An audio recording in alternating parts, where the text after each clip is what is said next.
காசாவின் குடியிருப்பு பகுதிக்குள் இஸ்ரேல் ராணுவம் வான்வழி தாக்குதலை தீவிரப்படுத்தியுள்ளது. ஏராளமான வீடுகள் தரைமட்டமான நிலையில் மக்கள் தங்கியிருக்கும் முகாம் அருகே இஸ்ரேல் குண்டு வீசிய காட்சிகள் வெளியாகியுள்ளன.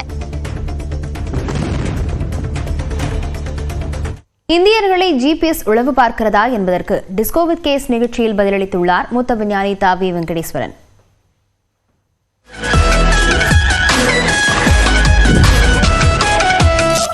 ஜிபிஎஸ் ஒரு ப்ராடக்ட்னா அது செக்யூரிட்டி சார்ந்ததாகவும் யோசிக்க வேண்டியிருக்கா? ஒரு சின்ன சம்பவம் சொல்ல முடியும். ஒரு குறிப்பிட்ட பரிசோதனை இந்தியாவில் மேற்கொண்டாங்க. ஒரு ஏவுகணை பரிசோதனை. அந்த ஏவுகணை கண்முன் தெரியாமல் போச்சு. ஓகே, ஏன் இப்படி போச்சு, ஏன் ஃபெயில்யூர் அப்படின்னு ஆராய்ச்சி செஞ்சு பார்த்தா ஜிபிஎஸ் தப்பாக காமிச்சிருக்கு. ஏன் ஜிபிஎஸ் தப்பாக காமிச்சிருக்கு அப்படின்னு பார்த்தா அன்றைக்கு அமெரிக்காவில் ஒரு முக்கியமான ஒரு நிகழ்வு. ஓகே, ஸோ அப்போ என்ன அர்த்தம்? திட்டமிட்டு ஜிபிஎஸ் ஆப்ரேஷனே அவங்க டைல்யூட் பண்ணியிருக்காங்க அல்லது டைவர்ட் பண்ணியிருக்காங்க.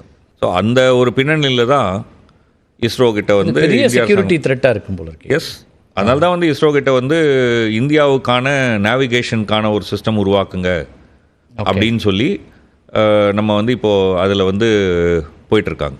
உலகம் முழுக்க இப்போ கூகுள் மாதிரி கூகுள் மேப்ஸோ எளிய மக்கள், அதாவது சாமானியர்கள் பயன்படுத்துறது நேவிகேஷனோ அப்படி தான் இருக்குது. நம்ம அப்படியே நினச்சிட்டு இருக்கிறோம். பட் ஆனால் அதுக்கு பின்னாடி இவ்வளோ பெரிய பல விஷயங்கள் இருக்குது. அதனால் நம்ம கொஞ்சம் சில விஷயங்களை நம்ம சொந்த காலில் நிற்கலன்னு சொன்னால் ஓகே, இவைகளுடைய தாக்கங்கள் என்னவாக இருக்குன்னு நமக்கு தெரியாது. நம்ம ஜிபிஎஸ் யூஸ் பண்ணுறோம், ஒரு எந்த ஊருக்கு போகிறோம், எங்கே வரோங்கிற டேட்டா எல்லாம் இப்போ அங்கே சேவ் ஆகிட்டு இருக்கு. ஆமாம், அதை வச்சு தான் ஆர்டிஃபிஷியல் இன்டெலிஜென்ஸே உருவாக்குறாங்க. ஓகே, இப்போ நாளைக்கு கூகுள் கார் வரப்போகுது, அந்த கூகுள் கார் ஓட போகுதுன்னா நீங்கள் கார் ஓட்டும் போது இருக்கக்கூடிய டேட்டாலாம் வச்சு தான் அவங்க தயாரிக்க போகிறாங்க. ஓகே, ஸோ நீங்கள் கூலி இல்லாமல் அவங்களுக்கு வேலை செஞ்சுருக்கீங்க.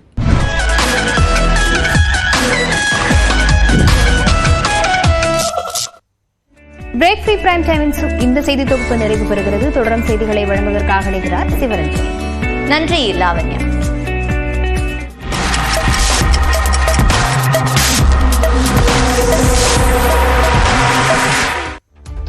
இது சூப்பர் 60. இன்றைய நாளில் அறிய வேண்டிய அத்தனை செய்திகளையும் 60 நிமிடங்களில் தரும் விறுவிறுப்பான தொகுப்பு. அந்த வகையில் முதலாவதாக, இந்தியாவில் கார்களின் விலை அடுத்த மாதம் 4% வரை உயர்கிறது.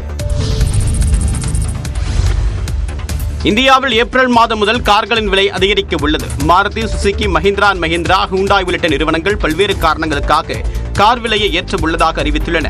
நாட்டில் கார்கள் விற்பனையில் முன்னணியில் இருக்கக்கூடிய மாருதி சுசுகி நிறுவனம் தன்னுடைய அனைத்து மாடல் கார்களின் விலையையும் 4% வரை அதிகரிக்க உள்ளதாக அறிவித்துள்ளது.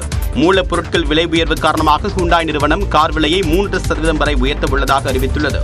மஹிந்திரா அண்ட் மஹிந்திரா நிறுவனம் தன்னுடைய எக்ஸ்யூவி மற்றும் வணிக வாகனங்களின் விலையை 3% வரை உயர்த்த உள்ளது. இதேபோல டாடா மோட்டார்ஸ், கியா, ஹோண்டா, ரெனால்ட் உள்ளிட்ட நிறுவனங்களும் விலையேற்றத்தை அறிவித்துள்ளன. புதுச்சேரியில் லஞ்சம் பெற்ற புகாரில் பொதுப்பணித்துறை தலைமை பொறியாளர், செயற்பொறியாளர் உட்பட 3 பேரை சிபிஐ கைது செய்துள்ளது. புதுச்சேரி பொதுப்பணித்துறையில் தலைமை பொறியாளராக பணியாற்றக்கூடிய தீனதயாளன் காரைக்காலில் உள்ள நட்சத்திர விடுதியில் பொதுப்பணித்துறை அதிகாரிகள் மற்றும் ஒப்பந்ததாரர்கள் சிலரை சந்தித்தார். அப்போது அங்கு அதிரடியாக நுழைந்த சிபிஐ அதிகாரிகள் அவர்களிடம் தீவிர விசாரணை மேற்கொண்டனர். மேலும் அங்கு நடத்தப்பட்ட சோதனையில் பல லட்சம் ரூபாயும் கைப்பற்றப்பட்டதாக தெரிகிறது. அதன் தொடர்ச்சியாக காரைக்காலில் உள்ள பொதுப்பணித்துறை அலுவலகம், அதிகாரிகள் வீடுகள் உள்ளிட்ட இடங்களில் சிபிஐ சோதனை மேற்கொண்டது. இதேபோல புதுச்சேரியில் உள்ள பொதுப்பணித்துறை தலைமை பொறியாளர் அலுவலகத்திலும் சோதனை நடைபெற்றது. மூலக்குளத்தில் உள்ள தீனதயாளன் வீடு, காரைக்கால் பகுதியை சேர்ந்த பொதுப்பணித்துறை அதிகாரிகள் வீடுகள் மற்றும் அவர்களுக்கு சொந்தமான இடங்களிலும் பல மணி நேரமாக அதிகாரிகள் அதிரடி சோதனை மேற்கொண்டு முக்கிய ஆவணங்கள், ஹார்ட் டிஸ்களையும் கைப்பற்றினர்.